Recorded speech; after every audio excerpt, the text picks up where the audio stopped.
197 BC. At Cynocephali in modern Greece, Philip V of Macedon leads 26,000 men against an upstart state from the Italian peninsula. The day of the battle is foggy and the battlefield uneven.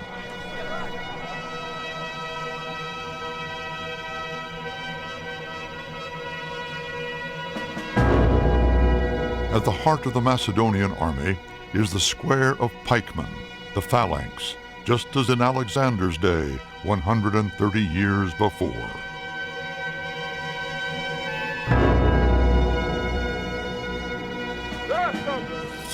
The Romans used smaller, more mobile units.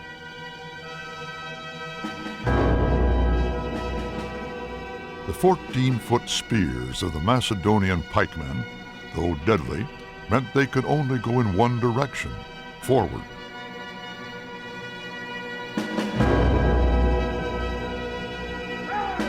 As the two armies close at Cynocephali, the huge, tightly packed Macedonian phalanx struggled to maneuver in the fog and on the bumpy ground. The Roman army was not a phalanx army. It was a massed formation army, but one in which the members of the massed formations fought, as it were, individual duels against the enemy.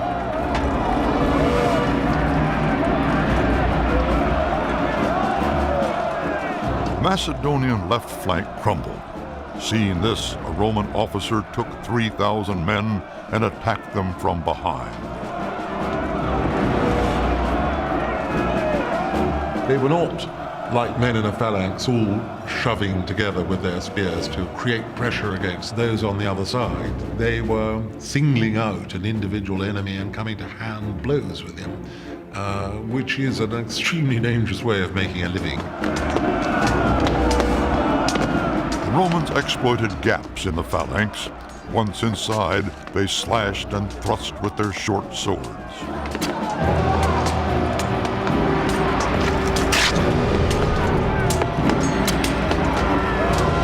You didn't have much sense of mercy for those who were running away. You pursued them and slaughtered them until they were done for.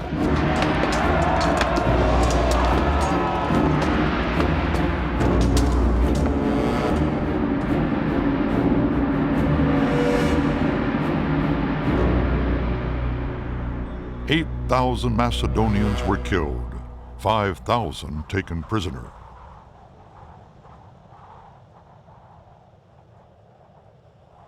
Cynocephali was the turning point for the upstarts from Rome. Only 4 years earlier, they'd acquired Spain, their first possession outside Italy. Now they controlled Greece. They stood on the brink of empire.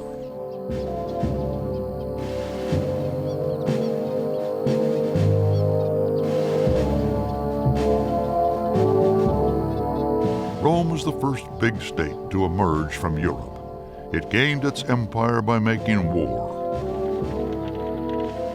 War was the central activity of the state.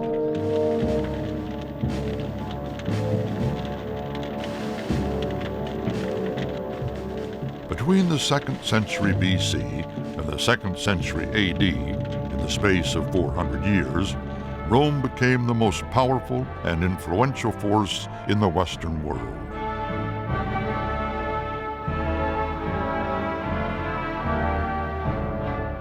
For 1,500 years, the West took the symbols of imperial Rome and imposed them on banks, universities, and government buildings.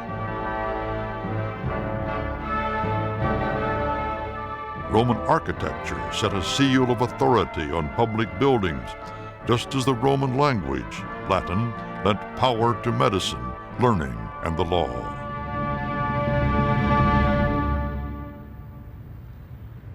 But the greatest legacy Rome left the West was its army.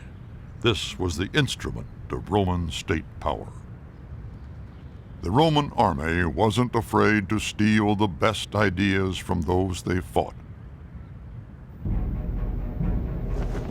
The spear of the Greek phalanx was adapted into a throwing spear, the pilum.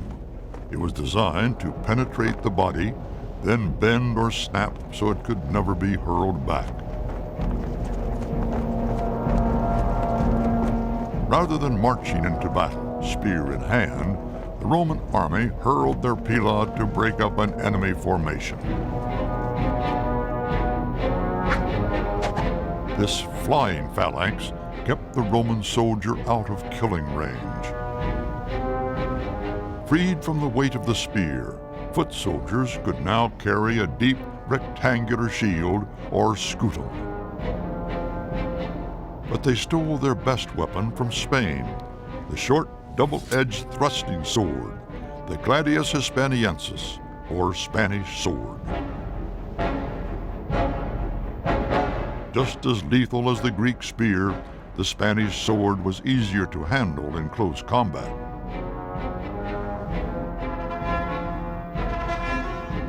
Finally, the Romans broke up the phalanx into smaller, more maneuverable units called manipulus, from the Latin word meaning handful. The Romans forged an army that could fight on any terrain and that could pursue and beat any foe. The Roman historian Polybius said, "The Roman legionary is adaptable to any place, at any time, for any purpose." Rome's new weapons and tactics brought her success after success. But with success came problems. The expanding empire stretched Rome's frontiers. Rome built wooden forts, stone castles, walls, and earthworks to defend her new boundaries. But these had to be manned. Rome needed more soldiers.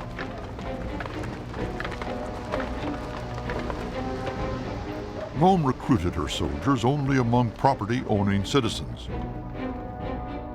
But these men had farms to work and families to support. They couldn't afford to be away from home all year long. By 200 BC, with a population of 3.75 million, 750,000 Roman citizens were soldiers. 20 years after winning at Cynocephali, Rome needed more soldiers to serve in Greece. The Senate decreed the consul might at his discretion enroll veteran centurions and soldiers up to 50 years of age. No exemption should be given to anyone under 51.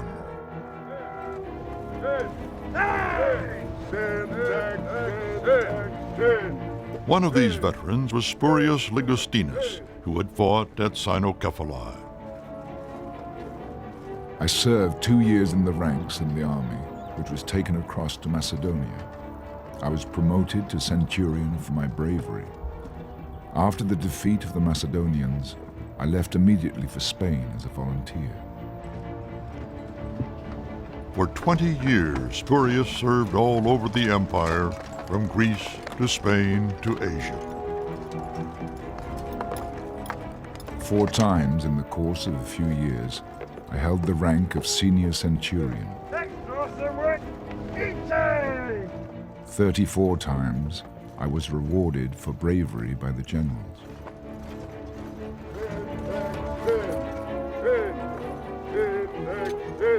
But Spurius's family and land had suffered during his extended absences. He wasn't a wealthy man. My father left me half an acre of land and a little hut in which I was born and bred, and I am still living there today. As soon as I came of age, my father gave me his brother's daughter to wife, who brought nothing with her save her free birth and her chastity.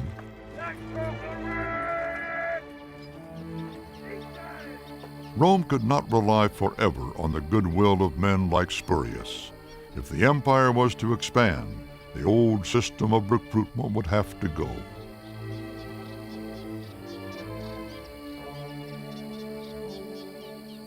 But as Rome struggled with the problems of expansion, On the other side of the world, in the Far East, another empire was emerging.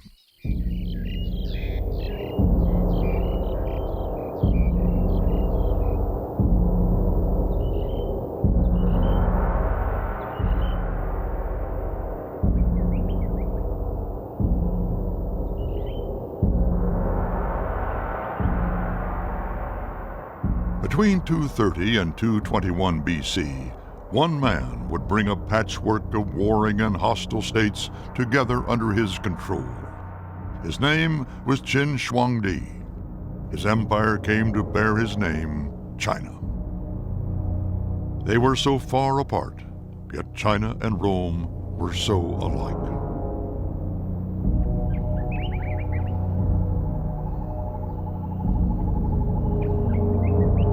Both were vast. Both had strong governments. They assimilated the peoples they conquered and brought centuries of peace to the heartlands of their empires.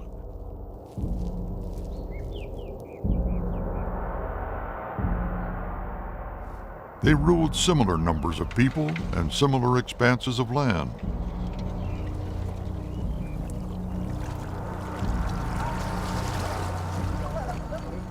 They strengthened their empires with roads, defensive walls, and sophisticated waterworks.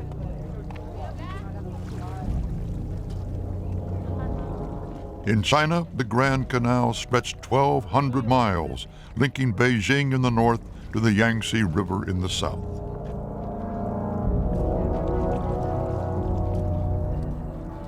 First great difference between them was that the central institution of the Roman Empire was the army, whereas the central institution of the Chinese Empire was the civil service.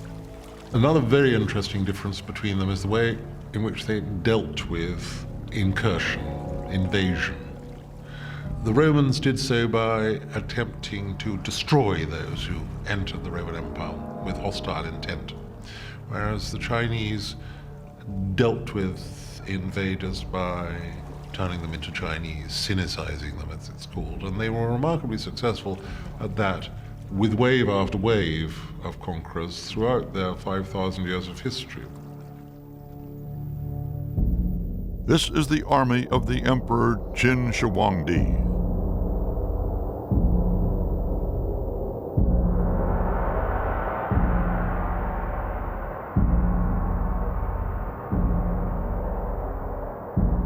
These terracotta warriors were made to protect his nearby burial site.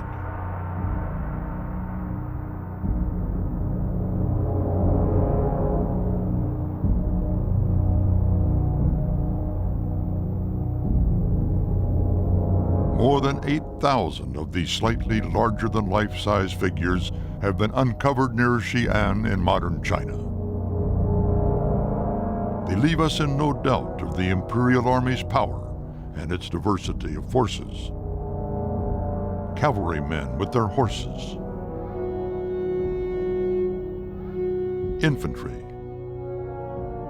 bowmen, charioteers, and crossbowmen, proof the Chinese had crossbows over 1,000 years before the Europeans.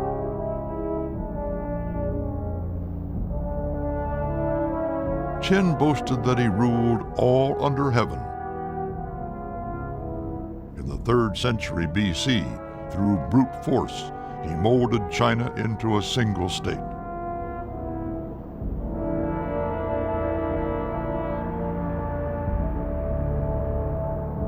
The Qin Emperor and his successors introduced a universal draft. Every Chinese man had to complete a month's military training each year. The 8,000 figures of the Terracotta Army represent the millions of men under arms in the Imperial Army.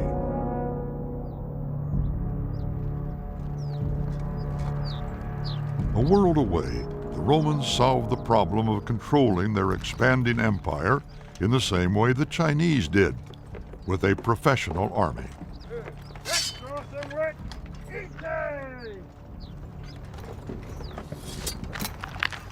The army she built was the basis of her power for 700 years and is still the model for armies today.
Gaius Marius had done this, but he summoned the masters of the gladiators and introduced to our legions a more accurate way of parrying and inflicting blows.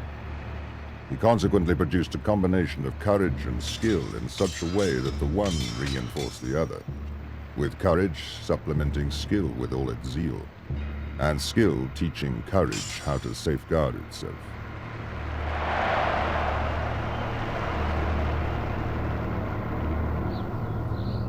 Marius took the Roman army, already a fearsome fighting machine, and turned it into the most organized, disciplined, and ferocious force the world had seen.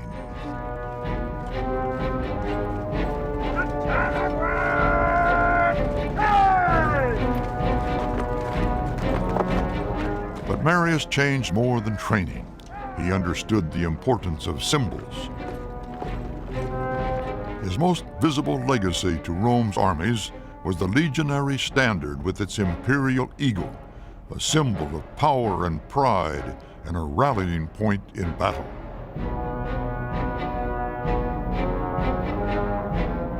In battle, you want to know where the leader is. That, I think, is the origin of the eagle, which was carried close to where the commander was. But then it ramified. The honor of carrying the standard became very great.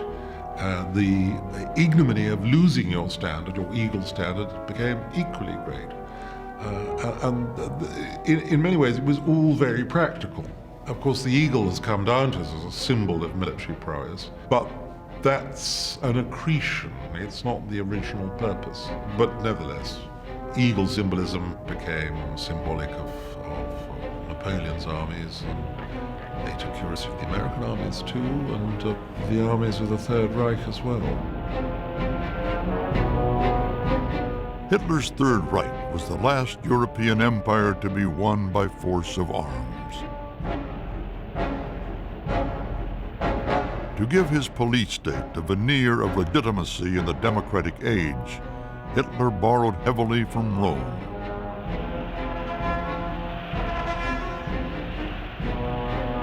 His troops marched under standards copied from those of Rome. The straight-arm Nazi salute was Roman.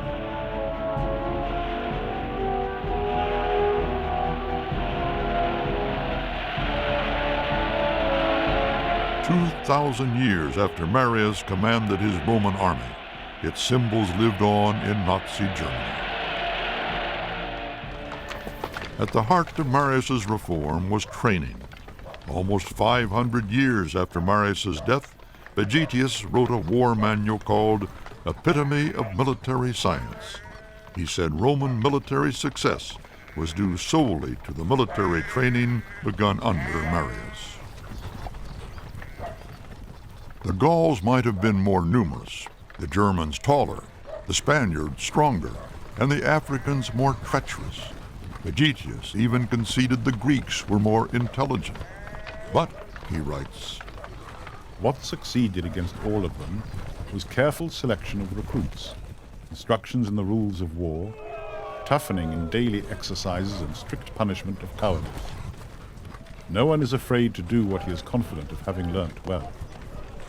A small force which is highly trained in the conflicts of war is more apt to victory. A raw and untrained horde is always exposed to danger.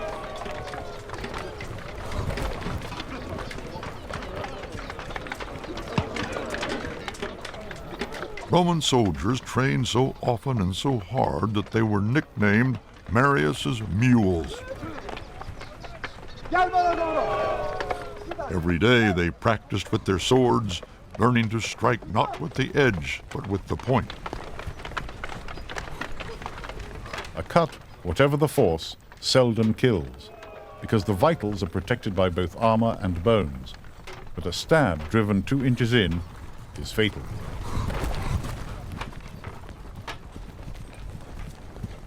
Every night, no matter how far they marched, the army had to build a fortified camp.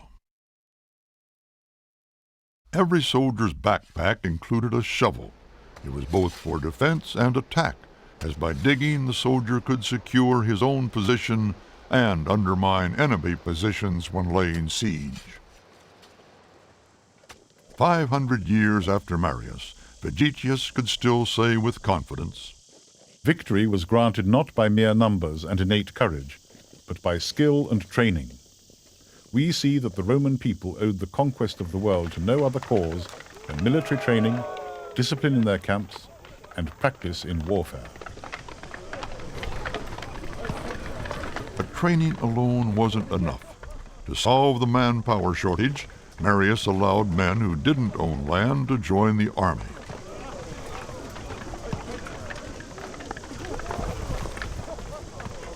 This new breed of warrior, with no income but army pay, became the career soldier of the Roman army. De homunculus orabilis consecute rectus.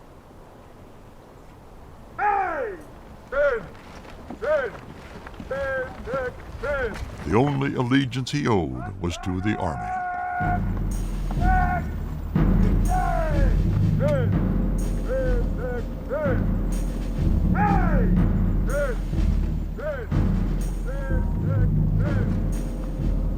The Romans made the army an attractive career choice for young men. It offered regular pay, fringe benefits, and an opportunity to advance socially and professionally. On the whole, the Romans did succeed in paying the army on a regular basis, from the rise of the regular army right to the collapse of the system at the beginning of the 5th century. I think that was the most attractive of all the inducements. There were fringe benefits, as we call them today, healthcare, the chance of making a career for your children too, marrying your daughters to other soldiers, putting your sons into the army. When Roman soldiers retired, the state continued to care for them. A piece of farmland was the usual reward for service.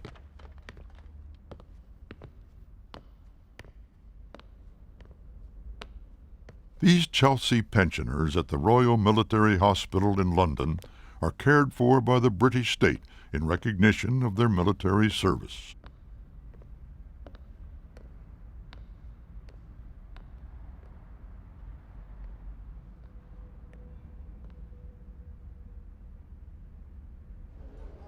It is a Roman ideal, still practiced 2,000 years later.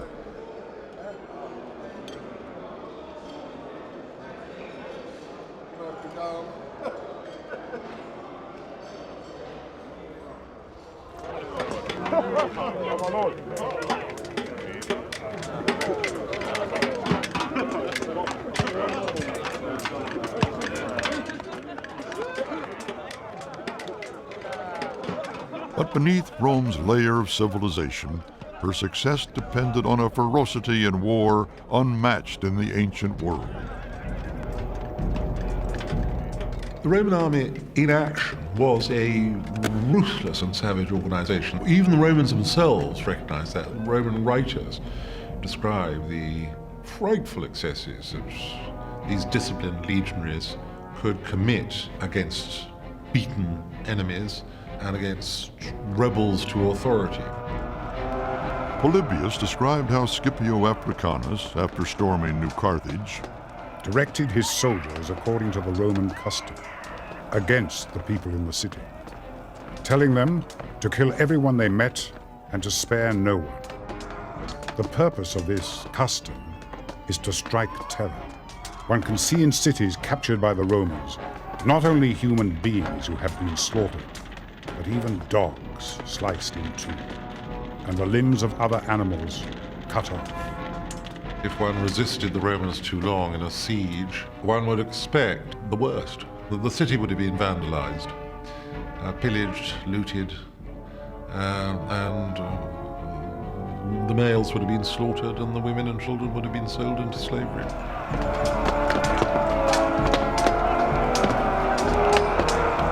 The Romans were a great siege army.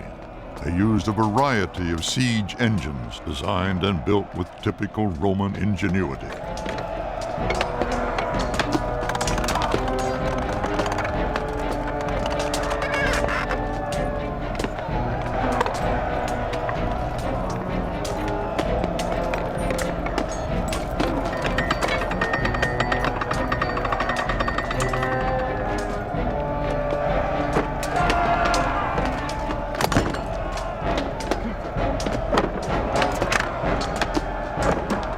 When there was no time to build trenches to protect themselves from enemy missiles, Roman soldiers would use their shields to form a protective roof over their heads.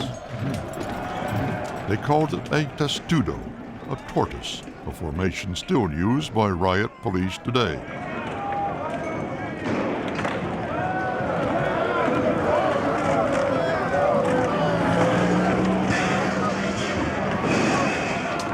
In a long siege, the Romans' trump card was their perseverance. At one city, hearing the inhabitants had food for 10 years, the Roman commander calmly announced, "Then we'll take it in the 11th." The city surrendered at once. If one looks at the Roman military, it is seen that the empire came into their hands as a result of their valor, not as a gift of fortune. For they do not wait for the outbreak of war to practice with weapons, nor do they sit idle in peace, mobilizing themselves only in time of need.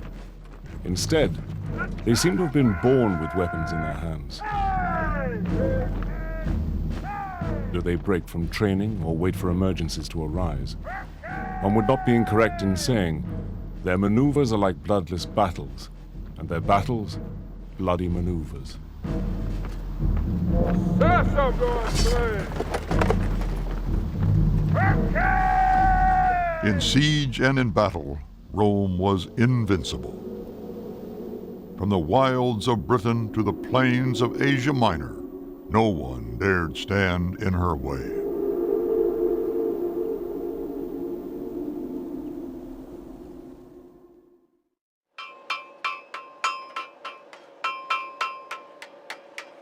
In the first years after the birth of Christ, Rome's power seemed unstoppable. Augustus Caesar was the most powerful man in the world. He'd fought his way to power in a bloody civil war.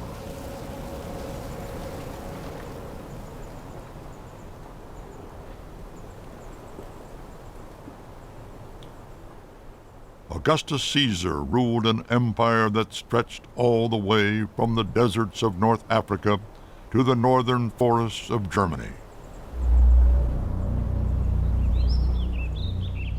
At this frontier in 9 AD, the Roman general Varus led his 17th, 18th, and 19th legions against the greatest threat the empire had ever faced.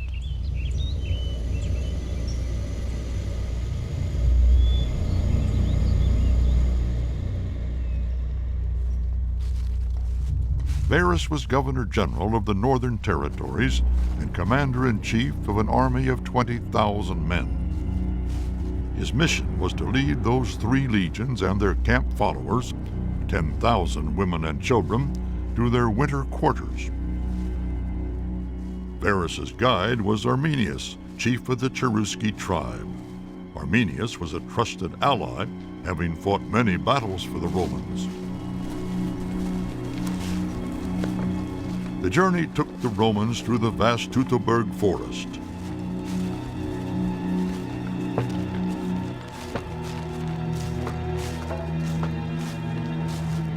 It had been raining for days.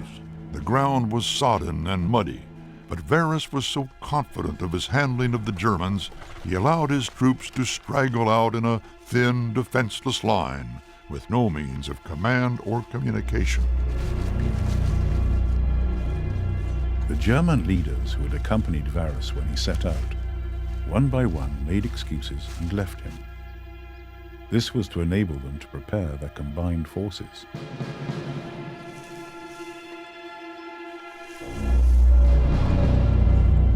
Then they took command of their troops who were already waiting in readiness in the forest.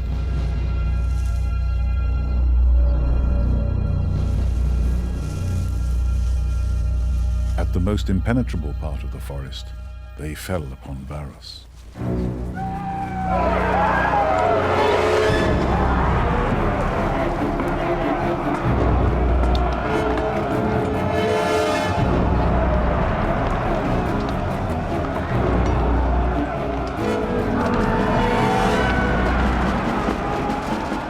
Deep in the forest, the Germans had built earth walls and ditches that trapped the fleeing Romans like wild animals.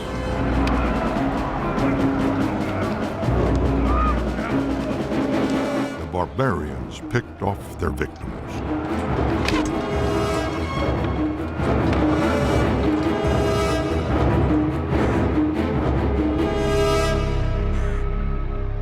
At the end of the first day's fighting, the legions were badly mauled.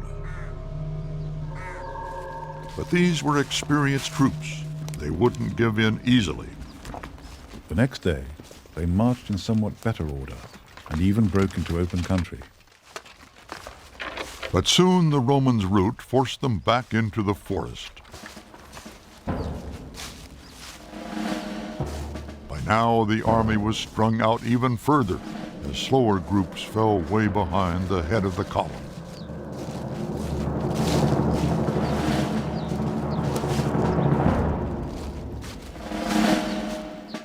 Varus knew another onslaught could come at any time.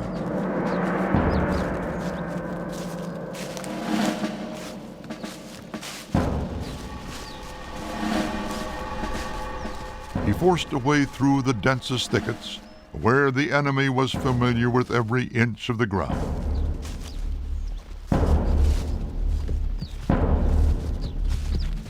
By afternoon, his 3 legions were stretched out like a giant snake. Again, the Germans fell upon the legions.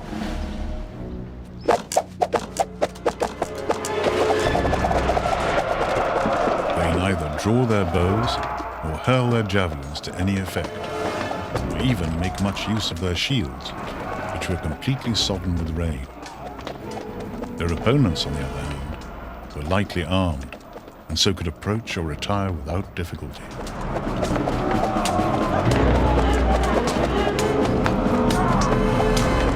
In the chaos, the Germans captured the Roman imperial standard. It was the greatest shame that could befall a legion. What was left of the column marched on, unaware of the fate of those ahead. They were few in number, and had many non-combatants from the baggage train with them. They managed to slip past the enemy on 2 or 3 occasions, but their presence was discovered. This was because the women and children, who were both frightened and exhausted, and troubled too by the darkness and the cold, kept calling to the soldiers to come back.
Of 20,000 legionaries and a baggage train of 10,000 men, women, and children, fewer than 2,000 escaped the 3-day massacre.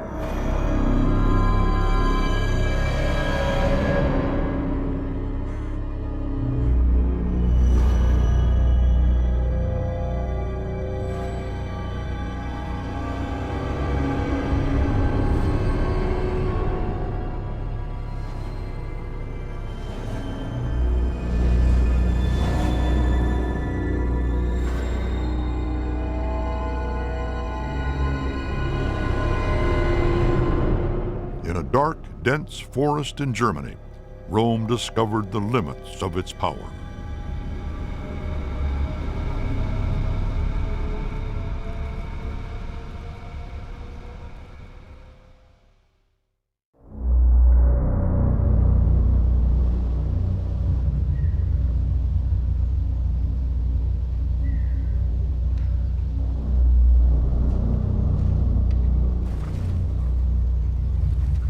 6 years after the devastating massacre of 3 Roman legions in the Teutoburg forest, a detachment of Roman soldiers found the remains of their fallen comrades. The Roman historian Tacitus described the scene. Varus's camp, with its wide circumference and the measurements of its central space, clearly indicated the handiwork of 3 legions. Further on, the partially fallen rampart and the shallow ditch suggested that it was a shattered remnant of the army that had taken up a position there. In the center of the field were the whitening bones of men, as they had fled or stood their ground, strewn everywhere or piled in heaps. Nearby lay fragments of weapons and limbs of horses, and also human heads prominently nailed to trunks of trees. In the adjacent groves were the barbarous altars on which they had burned tribunes and first-rank centurions. Some survivors of the disaster who had escaped from the battle or from captivity described how this was the spot where the officers fell, how yonder the eagles were captured, where Varus was pierced by his first wound, where too by the stroke of his own ill-starred hand he killed himself. As the stunned Romans surveyed the remains, they realized how one-sided the fight had been. It was a massacre. But even before the remains were discovered, news of the massacre had shaken Rome to the core. Varus' defeat nearly wrecked the empire, since 3 legions with their general and all their officers and auxiliary forces were massacred. When the news reached Rome, the Emperor Augustus ordered patrols of the city at night to prevent any rising or riots. Indeed, it is said that he took the disaster so deeply to heart that he left his hair and beard untrimmed for months. He would often beat his head on a door, shouting, "Quinctilius Varus, give me back my legions," and always kept the anniversary of the massacre as a day of deep mourning.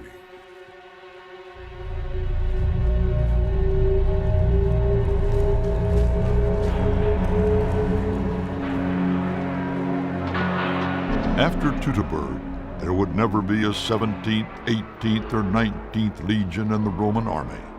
The numbers and the failure they represented were banished from memory.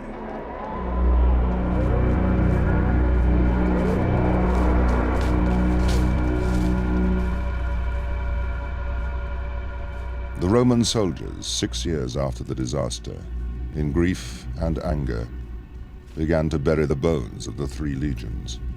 Not a soldier knowing whether he was interring the relics of a relative or a stranger, but looking on all as kinsfolk, and of their own blood, while their wrath rose higher than ever against the foe.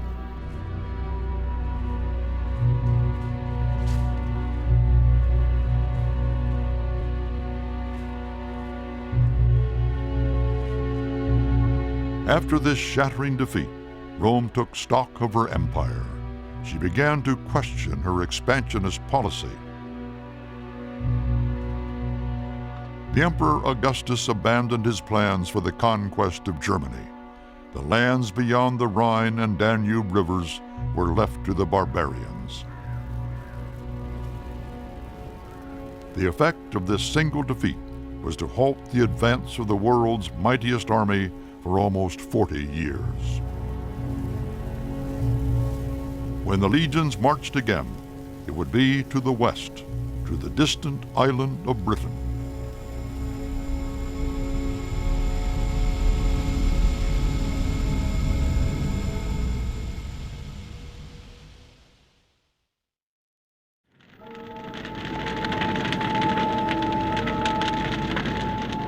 After defeat at the hands of barbarians, the Roman Emperor Augustus advised his successors not to extend the empire. Within 5 years, Augustus was dead, a broken man. But 30 years later, a new, ambitious emperor, Claudius, yearned for glory and new conquests. In 43 AD, he looked to Britain.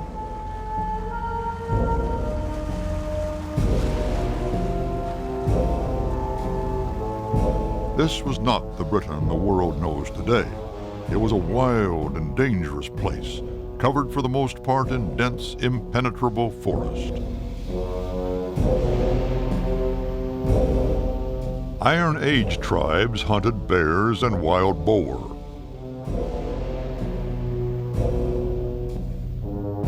There were constant battles over territory.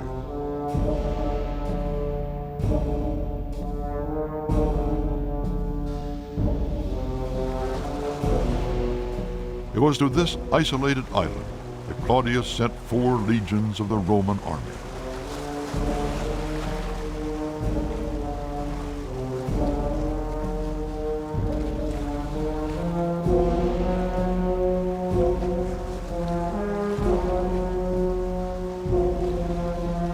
They achieved the first successful amphibious assault on Britain.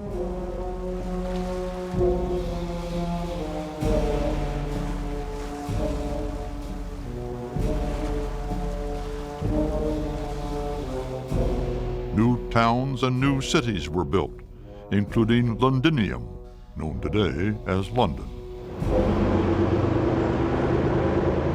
Britain became a province of Rome.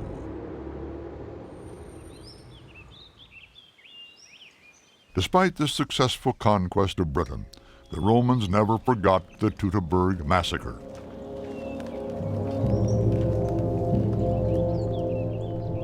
They finally drew a limit to their advance. Across Europe, they created a defensive line.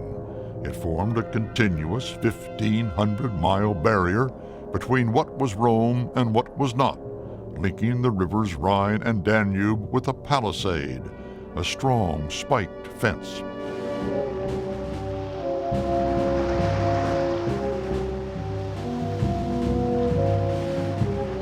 In Britain, the Emperor Hadrian built a wall at the northern frontier.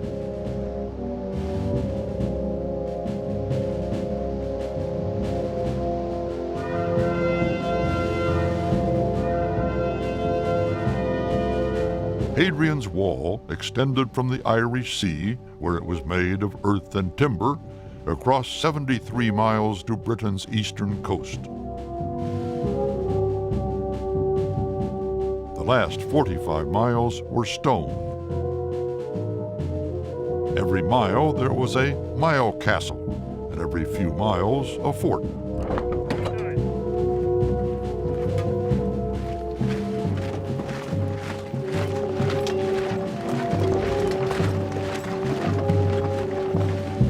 Alongside the wall, from end to end, was a defensive ditch and a supply road, typically Roman and straight. Behind these solid defenses, Roman life flourished.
In China, too, ordinary people lived in peace after the vast empire had been conquered and unified by the first great emperor, Qin.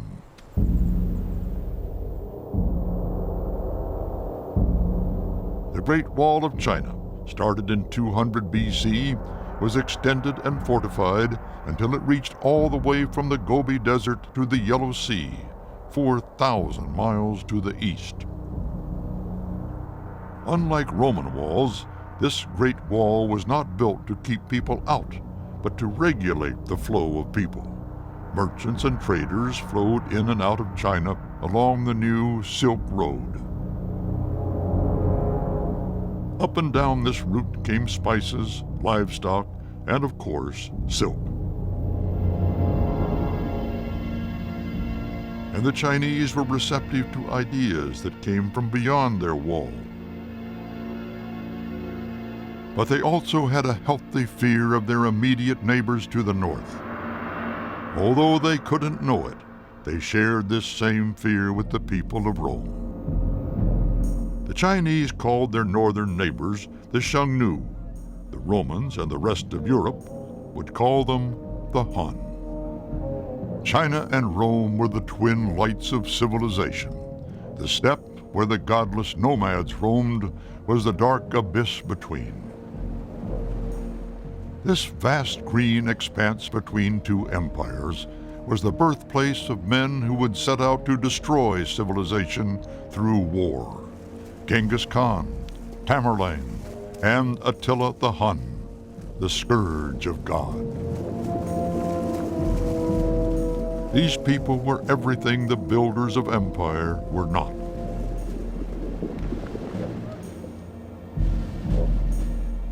They had no cities. As nomads, they built nothing more than flimsy tents. They had little in the way of private property.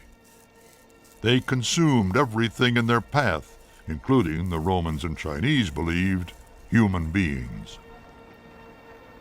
The Romans confronted the Hun and their general Attila near a town called Chalons in France. The battle in 451 AD was a narrow victory for the Romans and a momentous victory for the European people. But it wasn't a victory from which Rome could take comfort.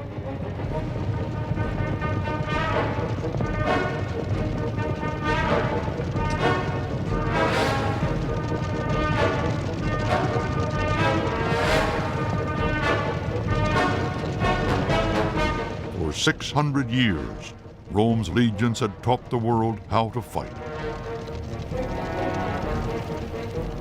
Now they would be taught a lesson.